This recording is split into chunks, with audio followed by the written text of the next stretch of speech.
Why were we put here? I think everyone wants to know, why were we put here? Why are we on earth? Let me put it this way, I'd like to think that God is real. The Bible, that's controversial. Thank you for asking. Why would anybody want to create people who do horrible things to each other? It doesn't make any sense. I was raised atheist. I don't believe in a higher power, but I also don't claim to know everything about the world.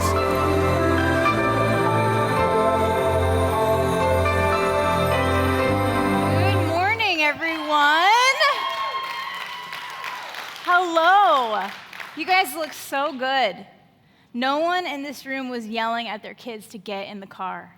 No one. I see it. We're all well prepared. Hey, my name is Erika. I am honored to be the groups director here at the Fremont campus, which is the best campus. It is absolutely the best campus.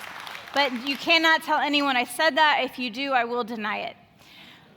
So we have been going through this series. We kicked off last week called Explore God, where we are joining in with over 200 Bay Area churches to tackle big questions, 7 actually, about faith and life and what that means for us individually and what that means for us as a community around table groups. And it's been a joy. It's been a blessing. And today I get the privilege of tackling the very light and fluffy, easy question of why I believe there is a God. Easy peasy, lemon squeezy.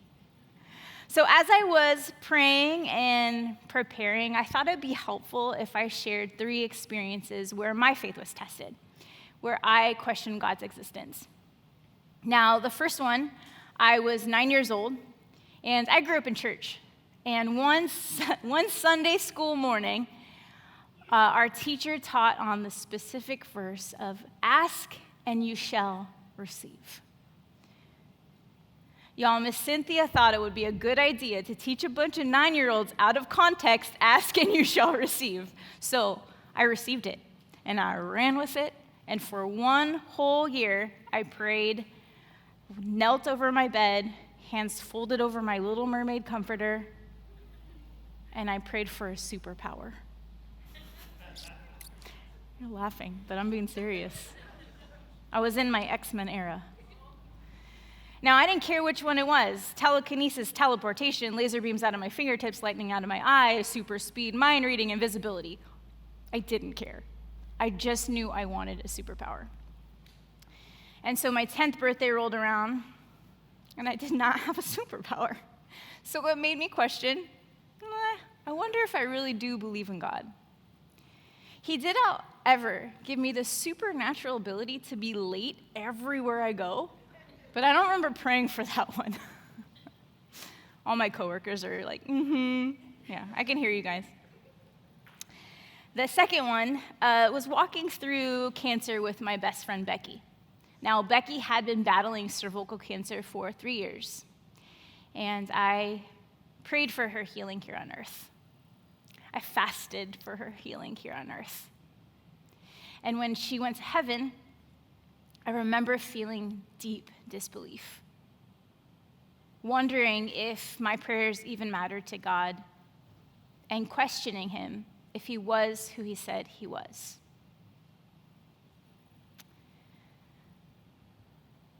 The third was a little more recent. About 7 months ago, I got a call from my mom to tell me that my younger brother's heart had stopped beating. And I sat there on the phone with my mom, crying, begging God to start his heart back up, pleading for God to wake him up, praying that he would live. And when it didn't happen that way, I felt that same disbelief, that same disappointment. I remember leaving the hospital room after saying goodbye to him with my family and whispering under my breath, I am done with this. I am done here. Well, those are my 3 experiences, and because we are a room full of humans, with our own disappointments. I would imagine that we've all experienced some form of doubt in our lives. But what I've been landing on that's giving me a little bit of peace processing all of this is maybe my question is, why do I believe there is a God? Maybe my question is, how could I not? And that's what I want to walk us through today. But in order to do that, we do have to take a few steps back. So why do we believe what we believe? Is it because it's something we've been taught? Or is it something we've experienced? Or is it a mixture of both of those things?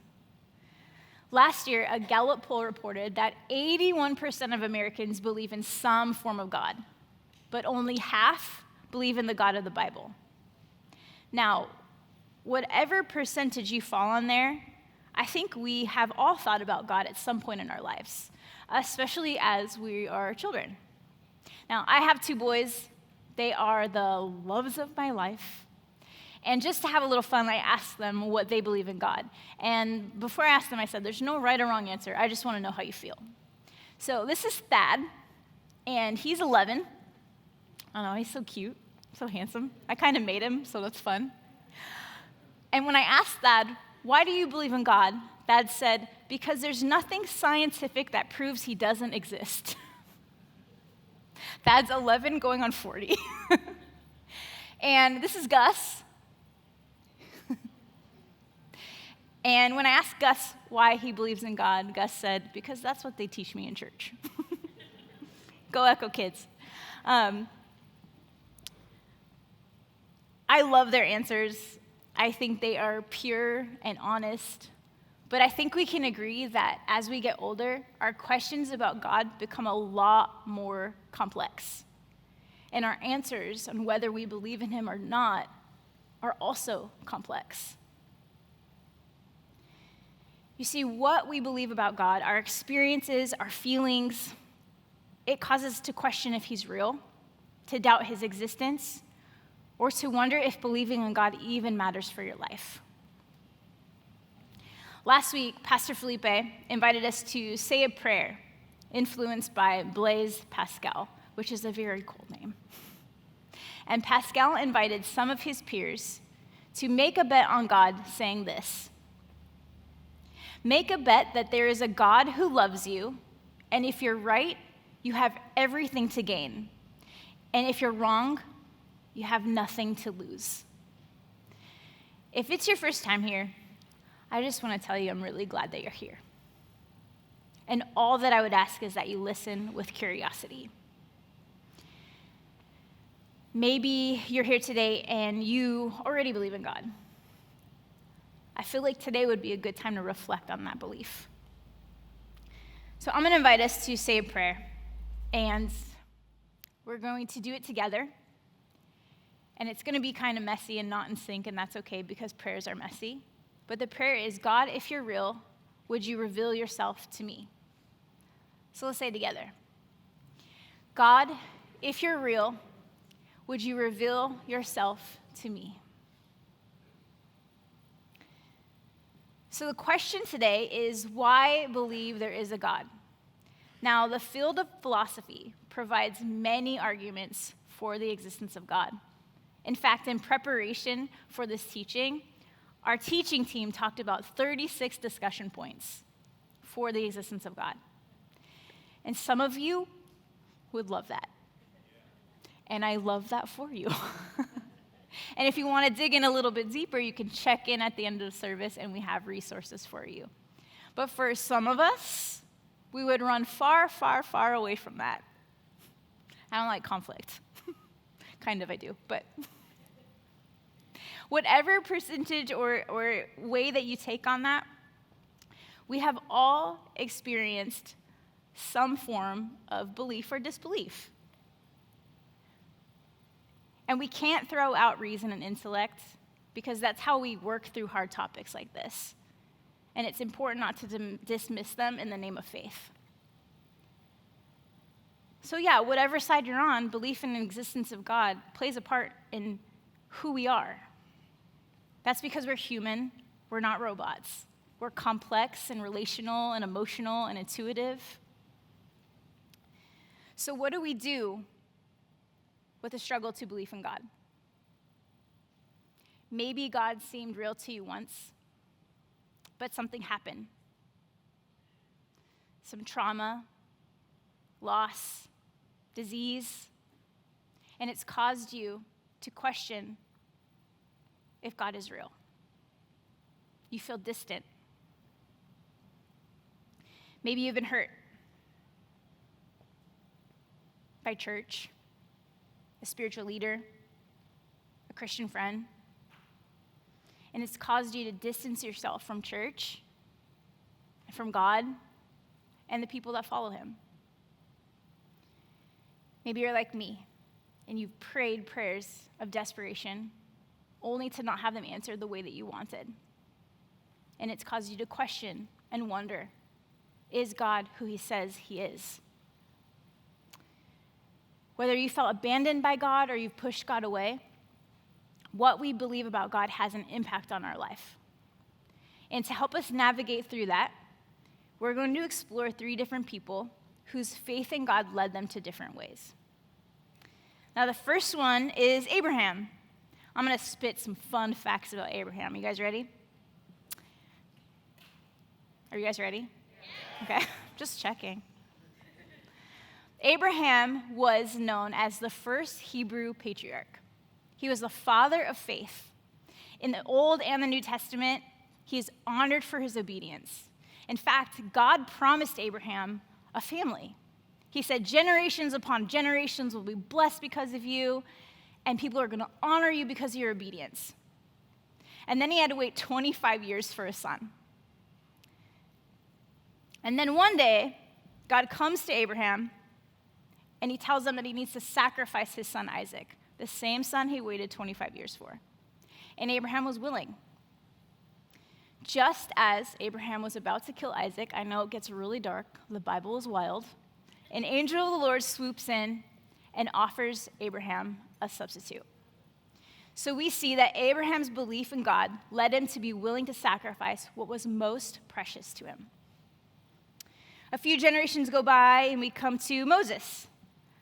Now the story goes that Pharaoh commanded that all Hebrew male babies be drowned in the river. So dark, I know. Hold on, we're going home. But Moses' mother placed him in a basket in the riverbank where Pharaoh's family found him and adopted him as an Egyptian. Now, because of this, Moses doesn't know who he is. He's very insecure. He has a terrible temper. He ends up killing somebody because of said terrible temper. And then he flees Egypt so he doesn't have to pay the consequences. The Bible is not boring.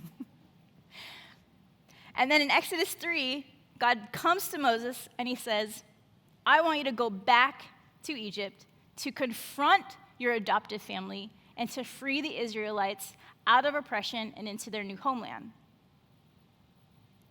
So we see, after all of this, Moses is not only obedient to God, but he says this about God. He described him as merciful and gracious, slow to anger, and abounding in steadfast love and faithfulness. Moses' belief led him to confront evil and to free the people of Israel. Now, a few more generations go by, and we come to David. Now, David is one of my favorite characters in the Bible because he's kind of a mess, and I kind of identify with that. You see, David is the shepherd boy who defeated the giant Goliath in the name of the Lord. Then he goes on to become king. Then he gets married. Then he commits adultery. Then he loses a baby. And he enters into really deep and sorrowful times. I mean, David is the one who wrote Psalms like, create in me a clean heart, O God, renew a steadfast spirit within me. He's the one that said, why have you forsaken me, God? He's the one that says, the Lord is my shepherd, I shall not want. Those are a lot of feelings, right? And the thing I love about David is that his belief in God led him to express his most vulnerable feelings and relinquish control to God. So we can see that when we have a strong belief in God, the way we see and act and think are all shaped by that. Our beliefs lead us to certain outcomes. Abraham's belief led him to be willing to sacrifice his son, the thing that was most precious to him. Our beliefs influence our behavior. Moses' belief led him to risk his life by confronting evil and releasing people of oppression. Our behavior reveals things about our beliefs. David's belief led him to be vulnerable and to relinquish control to God. Now, I would love to stand here and tell you that following God will make you healthy and rich and give you everything you wanted and six-pack abs and all that you desire. But that is not the truth. When I look at the men and the women around me who are most committed to God, they are people who have endured struggle after struggle, who have faced incredible unknowns. Yet, they continue to put their faith and their trust in God. Now, the Bible reveals a pattern of what it looks like when people follow God and when they don't. Now, we may be separated by 3,000 years from Abraham and Moses and David, but we can relate to them on a human level, right? The struggle to sacrifice what's most precious to us. The struggle to feel qualified or capable or good enough to do something for God. The struggle to relinquish control over the things we don't have control over. The Bible also reveals that only one person fully and completely trusted God. And his name is Jesus, and we talk about him in the next few weeks. But for the rest of us, the struggle to believe is very real. So what compels people to keep believing in God? What's the benefit to believing in God? Hebrews 11, 1 through 2 says this: the fundamental fact of existence is that this trust in God, this faith, is the firm foundation under everything that makes life worth living. It's our handle on what we can't see. The act of faith is what distinguished those who have gone before us and has set them above the crowd. Abraham and Moses and David and so many people throughout history, they saw something.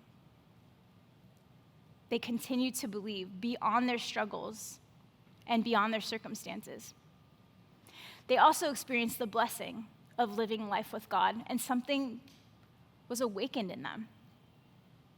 They came to this conclusion, despite their struggles, that life with God is better than life without God. When we begin to sense that God is real, something changes in us. It's this internal sense that he is near and that he's present. And that is where faith comes in. Now, please hear me say, faith is not the absence of doubt, but it's a decision to trust that something is bigger than us, that someone is greater than us. Have you guys ever experienced something that has happened that doesn't make any sense? Like a moment that's just so captivating and beautiful, and the only word you could ever use to describe it is divine. I think there are many situations in our life that are hard to explain, but they point to something greater than us. Some would call these coincidences, but what if they're more than that? Today we're going to call them signposts. Signposts are invisible qualities that point us to something greater than ourselves. And there are many, but today we're going to focus on 3: beauty, justice, and love. And anytime I say love, you guys get to go, "Aww," okay? Because I just think that would be cute. Now, I am a sucker for a good view. I love hiking. I love getting to the top of a mountain. I love catching my breath. Even if the view is man-made, there's something super captivating for me. There's this quote by theologian N.T. Wright, and I'm going to read you a quote by theologian N.T. Wright because it makes me sound very smart, okay? We must acknowledge that beauty, whether in the natural order or within human creation, is sometimes so powerful that it evokes our deepest feelings of awe, wonder, gratitude, and reverence. Even David wrote in the Psalms, "The heavens declare the glory of God, and the skies proclaim the works of his hands." Have you guys ever experienced a moment like this? Now, where I live, right on the cusp of Milpitas, I have Ed Levin and Alum Rock in my backyard. And I like to go on these hikes with my boys. And one Sunday, it was just perfect weather, total golden hour. We went on this hike. And I grabbed my phone, I took a picture because my son was zooming through. And I remember feeling that moment, just captivated. So I'm going to read the psalm again while we look at this picture. The heavens declare the glory of God. The skies proclaim the works of his hands. What if this sense of awe and beauty and wonder is there to point us to a divine artist, a wonderful creator? Now, in Romans, Paul writes, "For ever since the world was created, people have seen earth and sky. Through everything God made, they can clearly see his invisible qualities, his eternal power, and divine nature." And it's worth saying that beauty isn't just hikes and trees and mountains. It could be anything that stirs that inside of you. A baby, laughter, a poem, a song, or even something scientific, like the way the body moves and digests food and takes a run. I am a fitness nerd. And when I started to learn about the ways our body takes in and expends energy, I couldn't help but see God's meticulous hand. Can I nerd out real quick? I'm going to nerd out, okay? So the minute you take a run, or you go for a run, your pulse quickens, and your breathing gets heavy. And then your heart starts to pump oxygenated blood to your muscles and your brains. Your brain. Just... If you have two brains, that's awesome. And then your brain releases this hormone called endorphins that makes you think running is fun. It makes the intentionality of creation all the more beautiful. So what if beauty was a signpost put into creation by God himself to draw our hearts towards him? Signpost number 2 is the longing for justice. Now, there is a deep desire in each of us to do something about the injustices of the world. I mean, we have had a front row seat to those the past few years. We are infuriated when we see innocent people being harmed. It deeply angers us when we see people being treated differently because of the color of their skin. And it angers us to see children abducted and harmed and sold into human trafficking. No one has to tell us that these things are wrong. But we do have this feeling that someone needs to do something, right? We all know that starvation needs a solution and abuse is wrong. So why do humans have this sense of justice? Isaiah 1:17 says, "Learn to do good, seek justice, rescue the oppressed, and defend the orphan, and plead for the widow." And I think that those are all commandments we can get behind. So my question is, could it be that our longing for justice was placed in our hearts to point us towards a divine author who is just? Signpost number 3. Get ready.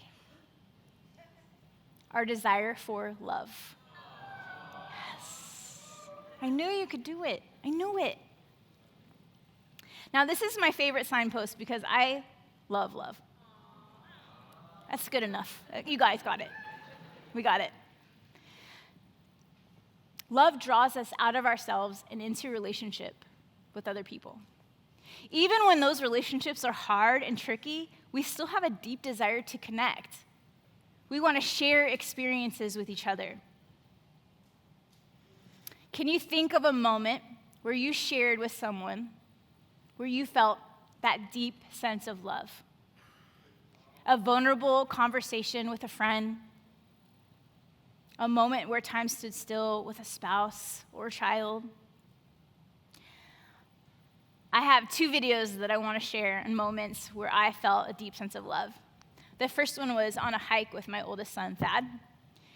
Now, we were climbing this mountain that we fondly call Goliath, which should tell you how steep it is. And I should also say that he was very much ahead of me for most of this hike.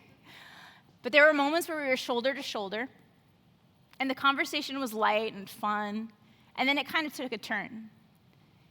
And he started telling me about his friendships and the things that he's learning.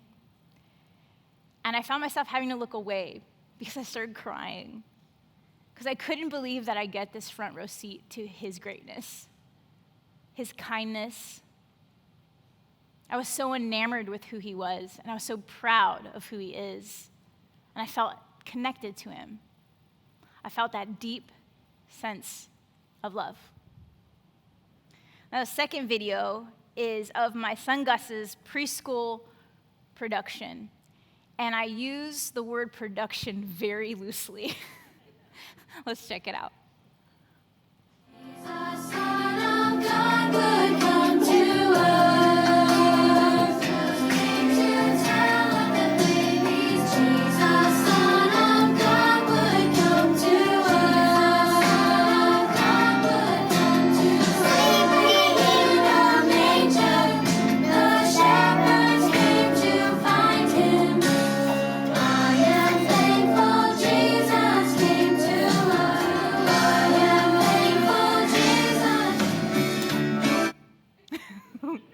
So, as funny as that video is, I was on the other side of my phone, like, bawling my eyes out. Because this is a kid who at every preschool drop-off would cry. It was so hard to leave him, and it was super challenging for a really long time. But this day, I told him I was coming to see him, and he ran right in. And then when I got there, his, like, shoulders dropped, and his chest got all puffy, and he was, like, just a whole vibe. He was really feeling himself. And then the only thing that mattered in that moment was that he could see me and I could see him. And I saw a change, a boldness, confidence in him. And I felt really, really proud of him and deeply connected and deeply loved. Love stirs us up in ways we can't explain. So where do we have this capacity to love? Where does it come from? Like beauty and justice, love draws us to something bigger than ourselves. I think it points us towards God, who is the exact definition of love. In 1 John 4:8, God is love. And as desperate as we are to make sense of it, we can't really explain it. There's a mystery to it, and I kind of love that. And the only word I could think of is that it's good. It's really good. So how might God be trying to show you love? There's a quote by C.S. Lewis, and it says, "I believe in Christianity as I believe the sun has risen, not only because I see it, but because by it I see everything else." Now, I like this quote, and I like C.S. Lewis, but I also like a good remix. So I'm going to remix some C.S. Lewis. Those are things you never thought you'd hear in church. I would say, I believe in God like I believe the sun. Not because I see it, but because I see everything else. Earlier, I shared some experiences where my faith was tested, that caused me to question who God was. Now, I am not on the stage perfected, and I don't have all the answers, and I cannot tell you what to believe. But I can tell you what I believe. I believe in a God that would send me a dream, a last hug with my best friend Becky, where she tells me, I know you're worried about me, but I'm okay now.